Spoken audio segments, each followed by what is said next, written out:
të flasim më gjërësisht për këtë vendim të Këshillit Bashkiak të Vlorës për tarifën e shezlongëve në plazhet publike. Drejt për drejt me mua do t'jetë në bisedë zoti Atir Hoxha, antari i Këshillit Bashkiak nga Partia Demokratike. Zoti Hoxha, ju përshëndes, faleminderit që jeni me ne.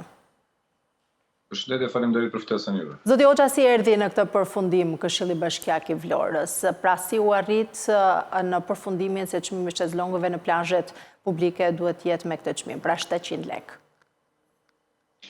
Me thënë drejtën, kjo është ajo arsyetim që solli administrata ekzekutivi i bashkisë nëpërmjet projekt vendimit të firmosur nga kryetaria e bashkisë. Në relacioni bashkëlidhur këtij projekt vendimi, ka një korrespondencë që pretendohet nga administrata që është kryer nëpërmjet administratës dhe disa operatorëve të cilët kanë pasushtruar në sezonin e kaluar të njëjtin aktivitet, pra stacionet e plazhit, dhe nëpërmjet këtyre me demek korrespondencave, të cilat janë, për mendimin tim, në mos të falsifikuara, janë të cunguara nëse vërtet ka ndodhur kjo korrespondencë me subjektet të cilët kanë ushtruar më parë këtë lloj aktiviteti, pasi nuk është i shoqëruar ky relacion me asnjë lloj dokumentacioni për ta vërtetuar atë çka ata shkruajnë, sepse është pretenduar nga administrata e bashkisë që gjithë korrespondenca me këto 6 apo 7 subjekte, të 7 këta subjekte kanë kthyer përgjigje bashkisë Vlorë që çmimi i aplikuar nga këto subjekte në vitin e kaluar për këto stacione plazhi, për 2 shezlong dhe 1 çadër plazhi, ka qenë mbi 15.000 lekë. Dhe duke qenë ky çmim, këta kanë vendosur që të jetë 50% e këtij çmimi. Është e pavërtet ky çmim në atë zonë. Pra zoti Hoxha, është i diktuar nga këto subjekte ky çmim? Unë mendoj që këta kanë përdorur këtë artific për të arritur në çmimin 700 lekë ose 7.000 lekë të vjetra për 2 shezlong dhe 1 çadër. Realisht çmimi po themi maksimal në atë zonë në vitin e kaluar ka qenë maksimumi 500 lekë ose 5.000 lekë të vjetra. Pra përllogaritja po thoni është bërë në varësi të çmimeve që kanë patur subjektet private në vitet e kaluara?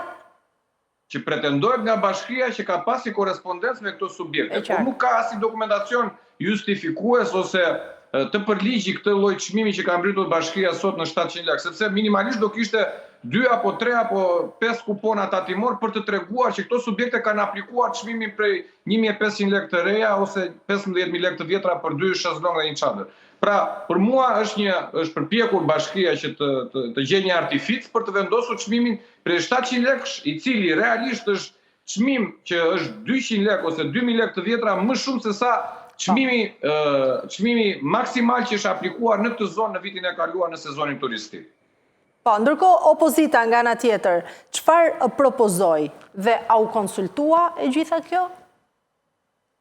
Shiko, ashtu siç edhe ju anoncuat në kronikën tuaj, kjo është mbledhja e dytë. Pra mbledhja e djeshme ishte mbledhja e dytë në të cilin u paraqit ky projekt vendim, sepse përpara pak ditësh në një mbledhje të radhës, në një mbledhje jashtë ky projekt vendim nuk u miratua nga Këshilli Bashkiak, pasi edhe disa këshilltarë socialistë ju bashkuan propozimit të një nga këshilltarëve të opozitës, i cili propozoi që çmimi të ishte 500 lekë, duke qenë se ka qenë një çmim real që është aplikuar nga subjektet vitin e kaluar për këtë lloj aktiviteti. Dhe shumë nga kolegët socialistë ju bashkuan propozimit të kolegut të opozitës për të votuar një çmim 500 lekë.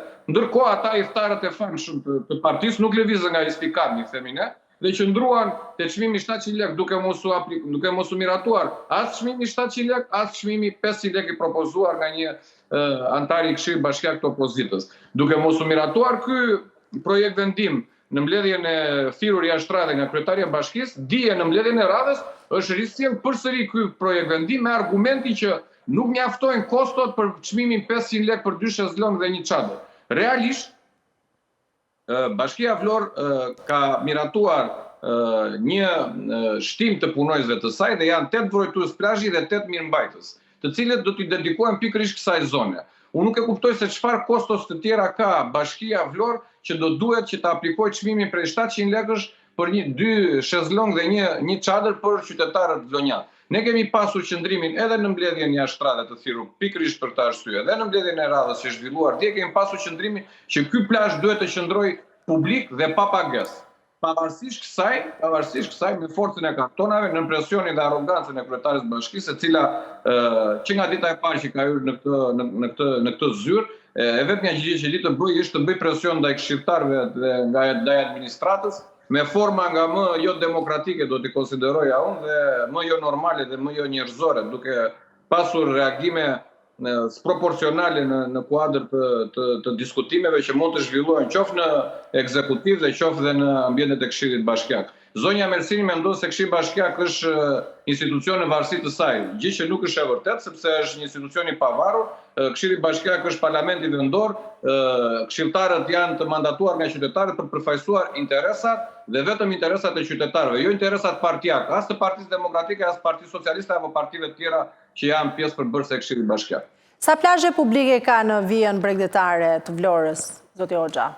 Praktikisht plazh publik pa pagesë në përfundim apo po themi në konkludim të këtij projekt vendimi, që është kriminal, do ta quaj ajo, do të ngelen vetëm 15.000 metra katror, të cilat nuk do të jenë plazh i tarifuar. Do të jenë vetëm 15.000 metra do të ngelen në gjithë të vijë bregdetare, që është një vijë e konsiderueshme rreth 2.5 apo 3 kilometra në cilin shtrihet ky plazh, dhe nga gjithë ky plazh që është nuk e di se sa mijë metra katror, po vetëm 15.000 metra katror do të ngelen plazh i patarifuar në këtë zonë. Të gjitha pjesa tjetër do të jetë plazh i pagueshëm nga qytetarët dhe plazh nuk mund ta konsiderojmë të tarifuar se këta ka dhe terminologji që përpiqen të fshihen, thon plazh publik i tarifuar. Ky është plazh publik me pagesë, nuk është më plazh privat praktikisht sepse bashkia do të hyjë në marrëveshje me. Pra do të ketë edhe plazh publik me këtë tarifën 700 lekë për shezlongët dhe plazh publik që do të jetë pa pagesë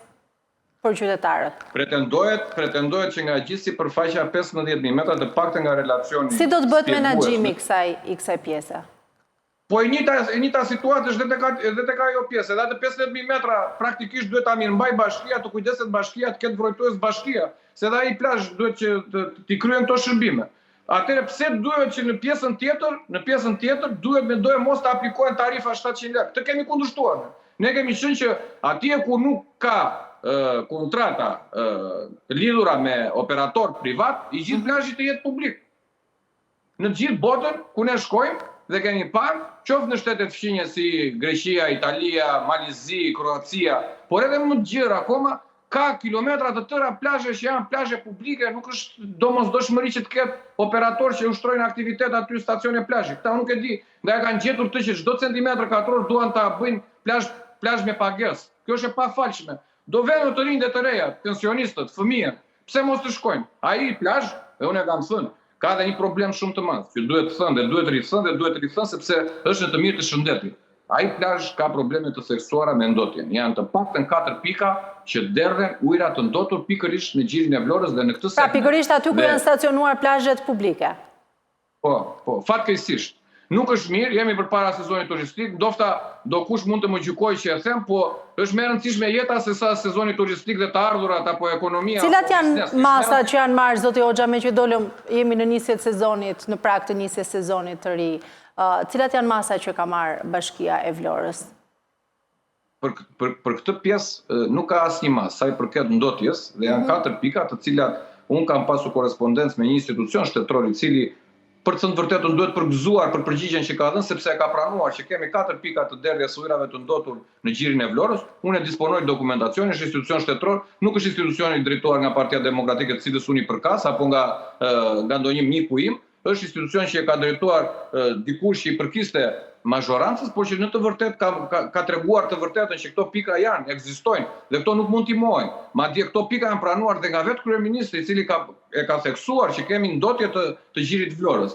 Nuk është marrë asnjë masë nga bashkia, tani pretendohet që nëpërmjet këtyre akteve dhe këtyre projekt vendimeve të thash që për mendimin tim janë zhvatse, janë grabitse për qytetarët dhe për xhepat e atyre të cilët janë dhe më pak të mundshëm në arsyet ekonomike për të paguar këto vlera, nuk ka marrë asnjë masë, bëjnë ato pastrimet sipërfaqësore, ato krejen e bregut të detit me ato mjetet të cilat përpunojnë atë rërën për të treguar që po merrin masa dhe po pastrojnë vijën bregdetare, por që në mendimin tim duhet dhënë një theks i fortë në ndalimin e derdhjes së ujërave të ndotura, sepse derdhja e ujërave të ndotura, e cila vazhdon prej vitesh, është një katastrofë mjedisore e cila shkakton probleme në shëndetin e njerëzve. turistët, po jo vetëm turistët e huaj, por edhe qytetarët shqiptarë të cilët jetojnë jashtë vendit dhe që zgjedhin qytetin e Vlorës për të kaluar pushimet verore, jam i sigurt që janë ndeshur të gjithë me probleme shëndetësore në ditën e dytë apo të tretë që kanë frekuentuar këtë plazh. Është për të ardhur keq në sezon turistik, pastaj të shikojmë turistë që i drejtohen urgjencave të spitaleve apo qendrave shëndetësore për të marrë mjekime të lëkurës apo të rrugëve të tjera respiratore, të cilat shkaktohen pikërisht nga këto ndotje. Edhe diçka të fundit, zoti Hoxha, përveç këtyre problematikave sigurisht shumë të rëndësishme që diskutohen fatkeqësisht në çdo fillim sezoni turistik, por edhe infrastruktura, mungesa ujit pishëm kanë qenë një ndër problemet kryesore që kanë shoqëruar Vlorën gjatë sezoneve turistike. Në këtë drejtim, çfarë masash janë marrë nga bashkia?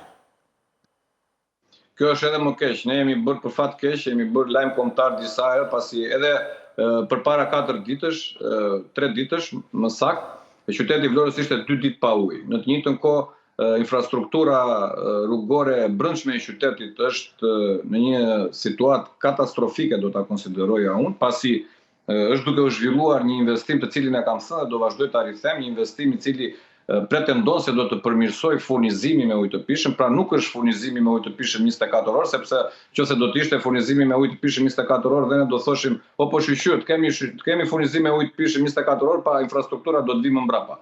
Pra kemi një investim që është duke u zhvilluar, i cili praktikisht të gjitha lagjet të qytetit Vlorës i ka kthyer të pajetueshme, sepse në të gjitha lagjet ky investim është duke kaluar ato tubacione dhe çdo infrastrukturë që aty ishte investuar tashmë nuk ekziston më.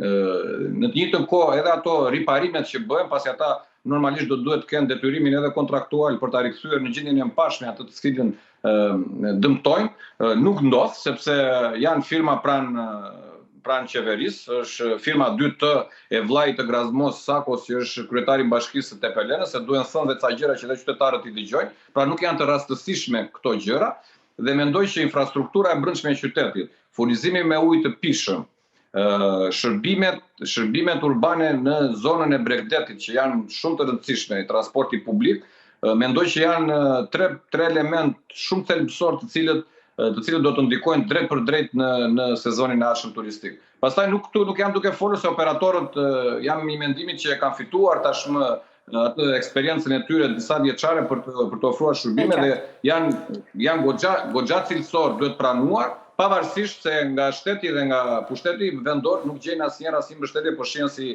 lopë për tu miel për lidhje me taksat edhe me të tjera si këto. Zoti Hoxha, faleminderit. Unë falenderoj për mundësinë, punë mbar.